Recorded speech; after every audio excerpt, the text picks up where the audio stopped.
Meus queridos alunos, como vão? Tudo bem? Como vão os grandes técnicos de segurança do trabalho que vão chegar aí no mercado de trabalho fazendo a diferença? Grande abraço para vocês. Mais uma aula hoje, né? Vamos continuar falando sobre os riscos, né? Porque como é que a gente vai analisar as condições ambientais se não souber dos riscos, né? Então, gente, risco é muito importante para quem trabalha com prevenção, não é? Então, gente, hoje eu vou falar de risco químico. Já falei para vocês de risco do calor, já falei para vocês do calor, já falei para vocês do ruído, já falei para vocês de várias coisas, né? Então hoje eu vou falar do risco químico. Brincadeira, gente, só para vocês pensarem um pouco e a gente continuar nossa aula. Ela é gravada, mas não pode ser chata, não é? Tem que ser uma aula divertida. E quem me conhece como professor sabe que minhas aulas não são aquela, né? Minhas aulas sempre tem um quê de diversão. Então vamos embora. Deixa ele conversar, professor, vai dar aula. Tá na hora. Vamos embora. Então, pessoal, hoje é dia de risco químico. Analisar o ambiente, as condições, né, sem saber o que é o risco. Esse blá blá blá você já conhece, não adianta de nada. Então hoje a gente tem que falar sobre os químicos. Mas o que seria isso, professor, que o senhor está falando aí de químico? É o risco químico. Todo e qualquer produto químico é considerado risco químico, certo? Mas eu vou, como sempre, falar a definição teórica, técnica mais usada. E no caso dos riscos químicos, a gente também tem, como a gente teve nas outras partes que a gente falou, tá bom? Eu falei um pouco, mas eu falei do calor, eu falei do ruído, que são riscos físicos, certo? Mas ainda vou entrar com frio e umidade, certo? É porque hoje, para dar uma quebrada, não continuar só nos físicos, eu resolvi falar dos químicos, tá? E não tem muita coisa não, tá? A gente vai quebrando aí essa barreira para dar uma melhorada. Então, consideram-se agentes de risco químicos as substâncias, compostos ou produtos, preste atenção na particularidade, ou produtos que possam penetrar no organismo do trabalhador pela via respiratória, nas formas de poeiras, fumos, lembre-se que eu já falei isso mais de 1500 vezes. Ninguém está falando aqui de cigarro, de fumar e da fumaça de cigarro, não. O que a gente está falando aqui, se bem que a fumaça de cigarro é um risco químico, mas tudo bem. Não no ambiente de trabalho, né? Mas preste atenção. Eu já falei isso. São fumos metálicos provenientes dos processos de soldagem. Beleza? Aí ele diz aqui, na forma de poeira, de fumos, de gases, neblinas, névoas ou vapores, ou que seja pela natureza da atividade de exposição, possam ter contato ou ser absorvido pelo organismo através da pele ou pela ingestão. Tá vendo aí, pessoal? Via respiratória, ingestão e pele. Então, consideram-se agentes químicos quando o meio de transmissão é feito por essas partes que eu falei para vocês: a respiratória, a cutânea e a digestiva. Respirar, absorver, digerir. Qualquer produto químico que entre pelas essas três vias de contato vai causar, sim, doença ou acidente. Mas a gente vai chegar lá, tá bom? Vamos falar de mais alguma coisa? Sim, professor, vamos lá. Então, se a exposição e essas vias de acesso do produto químico, do risco químico, o agente químico ao trabalhador, não é? Se esses riscos não forem geridos de forma adequada, claro que, como eu falei para vocês, a saúde do trabalhador vai ser afetada, certo? Só que aí tem uma questão. Ela pode ser afetada através de uma única e curta exposição Olha só, vou explicar para vocês. Eu sempre gosto de falar do cloro. O cloro do tratamento de água é um produto químico? É. Faz o tratamento da água. Ele é um gás, certo? Colocado na tubulação. Que um dos seus principais riscos é a inalação. Porque ele consome todo o oxigênio, certo? Que tiver ao redor, causando asfixia, porque ele é um gás asfixiante. Olha só, interessante, não é? Curto espaço de tempo, ele vai causar logo o quê? A morte. Então, através de uma única e curta exposição. E ainda tem o quê? Produtos químicos, agentes químicos de risco químico, que só após várias exposições é que o trabalhador vai desenvolver uma doença ou gerar um acidente, certo? Que aí a gente chama de efeito cumulativo a longo prazo, por essas substâncias que vão entrar pela via respiratória, cutânea e digestiva, certo? Oral, se vocês quiserem. Então, o produto químico, ele tem essa, vamos dizer assim, especificação de a curto ou longo prazo. A gente sabe que em espaço confinado, não é, que não é a aula, mas o risco químico é um dos que está dentro do espaço confinado, certo? Pela exposição de gases, e aí as medições, né, na entrada e tudo. A gente sabe que se o trabalhador for exposto a algum tipo, e o cloro é um de uns, porque quando se vai fazer manutenção em PVs, posto de visitas, de telefonia e tal, e outros serviços, né, tem que se fazer o que a NR33 fala. Porque se o cara tiver o acesso direto ao gás, aí vai ser curta exposição. Pum! Morte. Entendeu? Não vai ser de longa. Como eu trabalho, por exemplo, com solventes, um pintor, ele pode desenvolver uma doença respiratória? Sim. Né? Inalando sem proteção, o solvente todo dia lá misturando a tinta, inalando, tinta, isso não faz mal não, é até bom. Aí, depois de um tempo ele vai dizer a velha frase: rapaz, eu já não sinto mais nem o cheiro. Isso aí, por quê? As células do nosso nariz, né, elas já se acostumaram realmente com o cheiro. Então, já não faz mais efeito, um perigo enorme, né? Então o cara acha que não está sentindo mais, que o gás está... Ah, não tem nem gás aqui, não estou sentindo nenhum cheiro. Então o risco químico, ele tem essa diferença, entendeu? Dos outros. Ele pode gerar a curto ou longo prazo, cumulativo, uma doença. Entendeu? Isso aí vai ficar muito para a professora Angélica aí, que eu não quero entrar muito nessa área de doença ocupacional, mas fica para a professora Angélica, tá bom? Então vamos continuar, certo? Só se lembrem do efeito cumulativo. E como eu estou falando dessas vias de contágio, dos gases, das neblinas, dos fumos metálicos, né, que são os produtos químicos, eles podem estar em 3 estados. Vamos voltar à ciência do ensino médio. Gasosos, líquidos e sólidos. Que coisa interessante.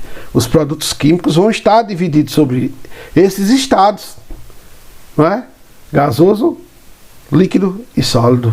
Meu amigo, a gente foi longe agora, não foi? Se for um produto químico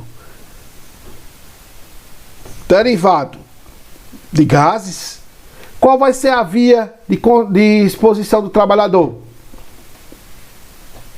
A respiração, a inalação, certo? Se for líquido, se o produto químico for líquido, ele pode ser afetado de que forma? Pela absorção cutânea ou pela ingestão acidental. Rapaz, aquele garrafinha ali não tem nada identificando. Eu acho que é água. Vou tomar um pouquinho. Olha o copo do cara, personalizado. Tomei.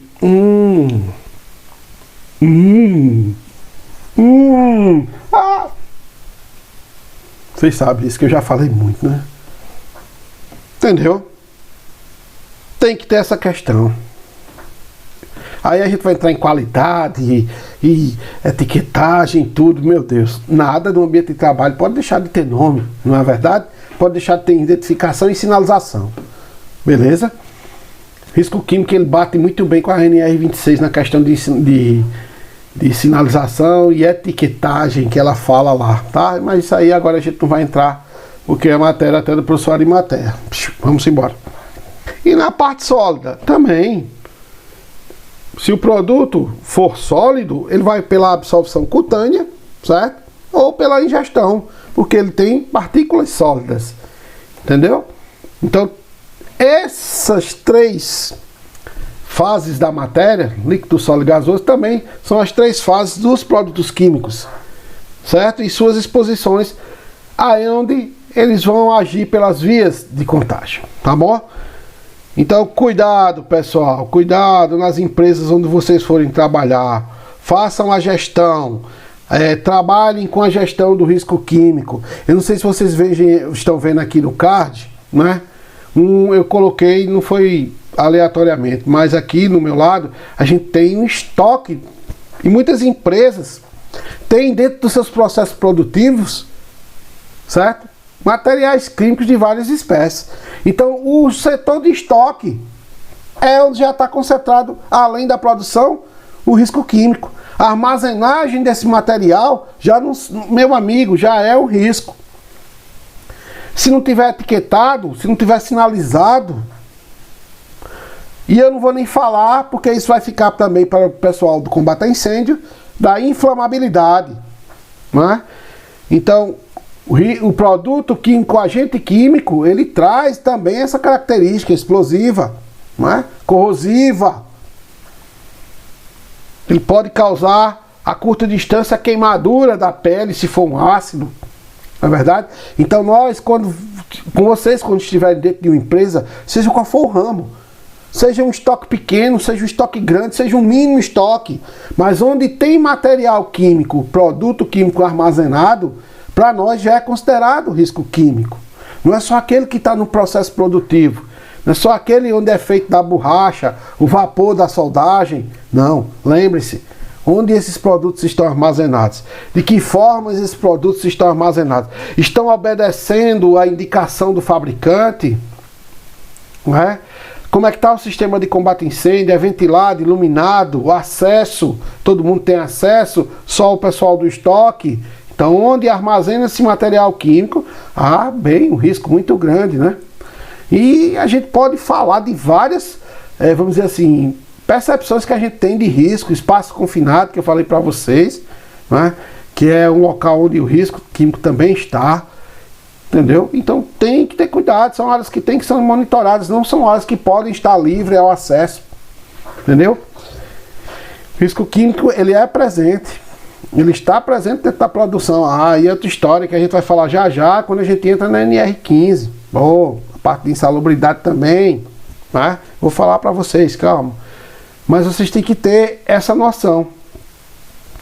Chegou o produto, estabeleça com o comprador da empresa esse diálogo.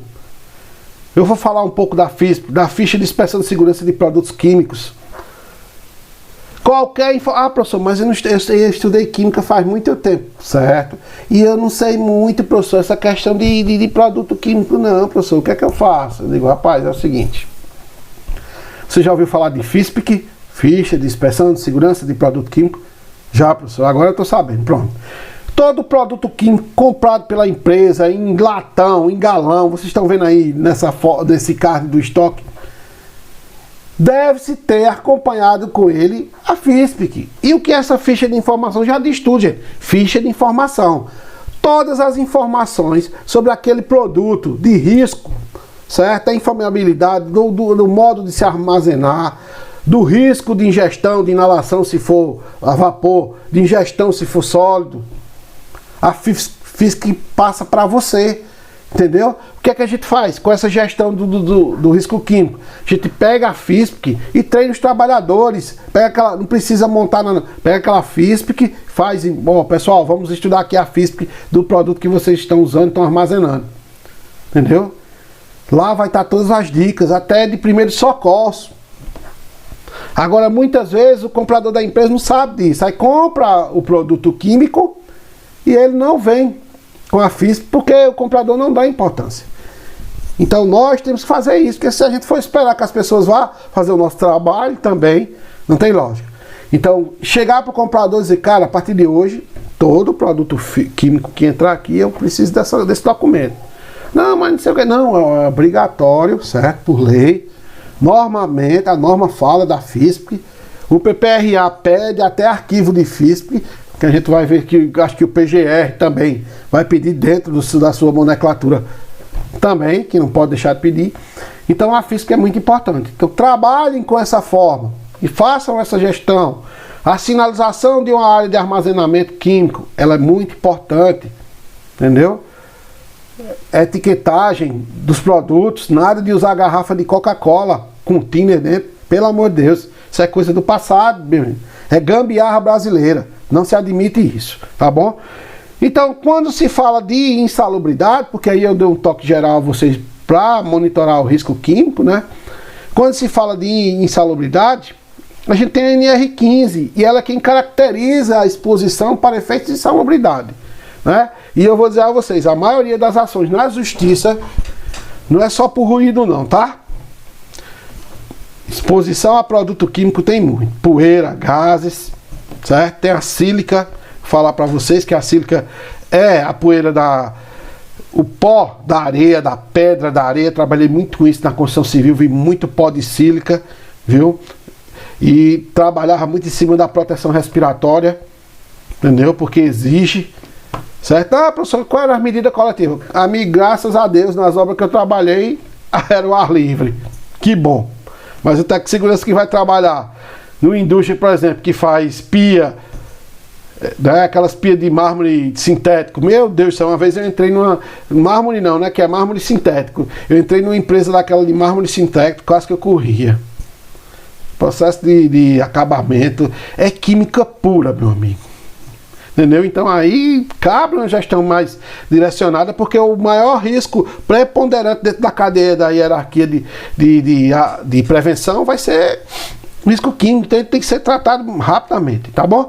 Então, para efeitos de insalubridade, né, a NR15 ela fala que a relação das atividades e operações envolvendo agentes químicos considerados insalubres em decorrência de inspeção realizada no local de trabalho. Olha só, a NR15 ela tem esse diretiva. A inspeção, certo? A identificação que tem que ser feita do produto, do químico, para que aí seja caracterizado a insalubridade. Isso é, enfim, insalubridade. Por isso que o perito vai, entra no ambiente, o profissional de segurança vai ao ambiente de trabalho, identifica o tipo de químico, né, para fazer até o uso da FISPIC, certo? E as consultas na tabela dos anexos da NR15. Mas tenham calma que a gente vai chegar lá, tá? Então isso é o que ela diz, agentes químicos, tá? NR15. Ela fala assim, ó, nas atividades ou operações nas quais os trabalhadores ficam expostos a agentes químicos, a caracterização da insalubridade ocorrerá quando lhe forem ultrapassados os limites de tolerâncias que estão no anexo, no quadro 1 da NR. Esse quadro 1 é um quadro geral, certo? Onde ele traz vários produtos químicos com seus limites de tolerância para a caracterização da insalubridade, certo? Após a inspeção. Bom, deixa eu dar uma mostradinha a vocês aqui, é rápido, tá? Já deixei prontinho aqui, ó. Isso é só uma parte dele, tá? Ele é bem maior. Tá vendo, ó? Dá para vocês perceberem aí, né? No meu lado esquerdo, tá lá, agentes químicos, certo? Acetadeiro, acetato de celsófito, aí acetato de éter monoetílico, certo? Aí ele fala aqui, ó, absorção também pela pele, valor teto, ppm, partículas por milhão, Aí ele diz aqui que a exposição tem que ser até 48 horas semanais, partículas por milhão, certo? Microgramas por metro quadrado. Aí ele vai mostrando, 78, 104.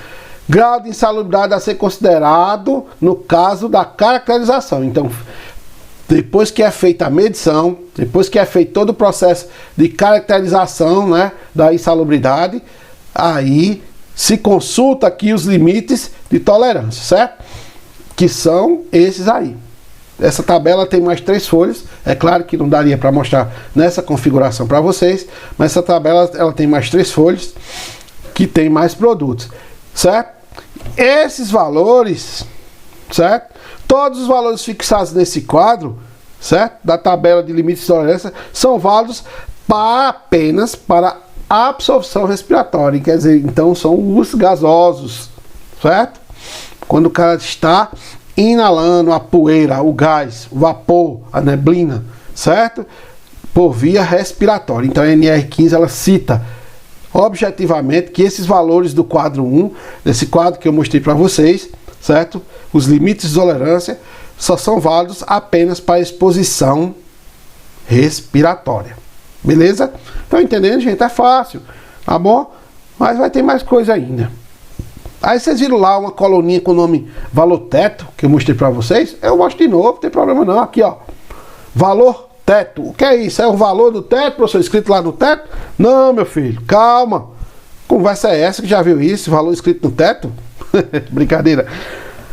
Na coluna valor teto estão assinalados agentes químicos cujos limites de tolerância não podem ser ultrapassados em momento algum da jornada de trabalho. Então olha só vocês olharem aqui do meu lado esquerdo, o ácido cianídrico, meu amigo, não, o ácido clorídrico, desculpem.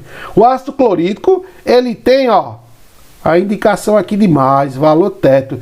Então, meu amiguinho, eita, a exposição a esse agente químico não pode de forma nenhuma ultrapassar a jornada de trabalho. E aqui a tabela diz qual é a jornada de trabalho. Até 48 horas semana. Para quem trabalha com exposição a produtos químicos, certo? Mas com proteção. Certo? Estou andando um pouquinho para lá e para cá, mas para mostrar para vocês a tabela. Não se preocupem, né? Pessoal é versátil, né? Entendeu? Então olha só, o ácido clorídrico. Tem aqui, ó, o álcool N-butílico. Tá vendo aí, pessoal? Então quando for feita a medição, eu vou chegar lá, mostrar para vocês o que é medição, essa questão de medição. Não foi à toa que eu botei aqui, ó, no card, no meu lado esquerdo, né, para vocês. Eu coloquei justamente uma bomba de gases, que a gente chama bomba, certo? Essa bomba, ela faz a medição, não vai explodir não, é para ser uma bomba, o cara vai botar a bomba, não, gente, é uma bomba de amostragem de gases, que faz a medição desses vapores, névoas, certo? Para ir dar o laudo após a medição, dizendo qual é a quantidade de químico presente naquele ambiente de trabalho. Pode ser qualquer produto, ela vai fazer a medição. Como é que funciona esse sistema? É bem simples. Depois que a bomba é instalada no trabalhador, na ponta da bomba existe um cassete, tá? A gente chama de cassete. Esse cassete ele fica aqui, ó, perto do nariz do trabalhador, perto da parte em cima aqui na lapela. Então tudo que o trabalhador respirar, ele também vai absorver, certo? Durante a sua jornada de trabalho. Feito esse trabalho, certo, de medição, uma bomba, essa daí é de Struterm, é uma Giliar, que é o nome da bomba, mas a marca é da Struterm. Depois feito esse trabalho, certo, é mandado, porque aqui na Paraíba não existe laboratório para fazer a verificação, certo, a medição, nem tão pouco em Recife, eu não, acho que ainda não tem. É mandado para São Paulo, eu mesmo quando fazia, eu mandava para São Paulo, dos laboratórios que eu trabalhava lá, é só mandar enviar o cassete via correio. E com 15 dias depois vem o laudo, certo? Dizendo a quantidade, qual tipo de produto químico que o trabalhador estava exposto e a concentração em ppm, partículas por milhão, ou em metros por metro quadrado. Então ele mostrava lá e você só ir na tabela e verificar se está ultrapassando o limite de tolerância. Ah, professor, mas é só essa tabela aí? Ela é muito pequena, realmente. Não, ela tem 3 folhas. Mas eu tenho vários anexos na NR15 que vão falar disso, tá bom? Na próxima aula eu entro para vocês já falando desses anexos, para a gente pensar um pouquinho e dar em frente. Tá bom, meus queridos? Meu tempo já está estourando. Vamos prestar atenção à aula, estudar. Qualquer dúvida é só falar comigo. Grande abraço a todos. Fiquem com Deus. Bons estudos para vocês.